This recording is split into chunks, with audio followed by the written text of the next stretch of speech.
you're obsessing over something that you want, stop and listen to this story because it absolutely changed my mind.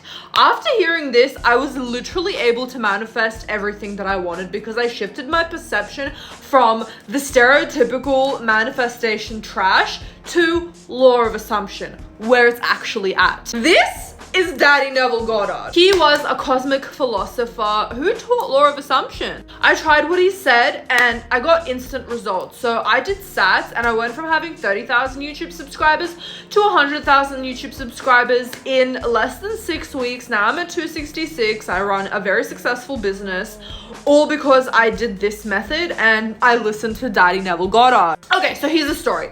It's 1933. It's the Great Depression. Millions are unemployed. People are literally sleeping in parks, waiting for free bread and coffee. Neville was a Broadway dancer. Here's a photo that I found recently of him, like... Anyways, he was barely working. He was living in a basement and he was just struggling to get by just like everybody else. One fateful night in October, he tells his mentor Abdullah that he wants to go to Barbados because that's where his family lives. Listen to what this man says. Abdullah looked him straight in the eyes and said, "You're already in Barbados." And Neville's like, "What? I'm literally in New York." And Abdullah said, "No, you are in Barbados. You are seeing Barbados right now. You're smelling the tropical air. You sleep tonight knowing that you're in Barbados. That's not opinion. That is a fact." Neville thinks he's insane. But that night he goes to sleep, assuming that he has fallen asleep in Barbados. A week later, nothing happened.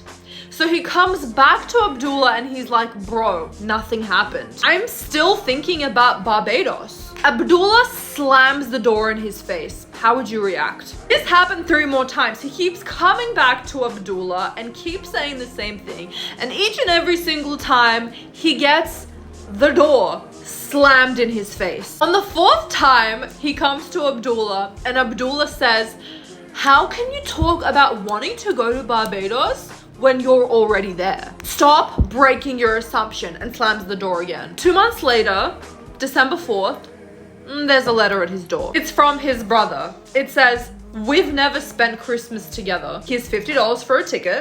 You have no job and no excuse. See you in Barbados soon, bud." He rushes to get the ticket. Goes to the office and they say, "We only have 3rd class available." Neville's like, "Of course, I don't care. Oh my god, I manifested going to Barbados." He runs to his mentor Abdullah and he's like, "Abdullah, I'm so excited. I'm going to Barbados." "You were right. I'm going to Barbados." Abdullah's just like,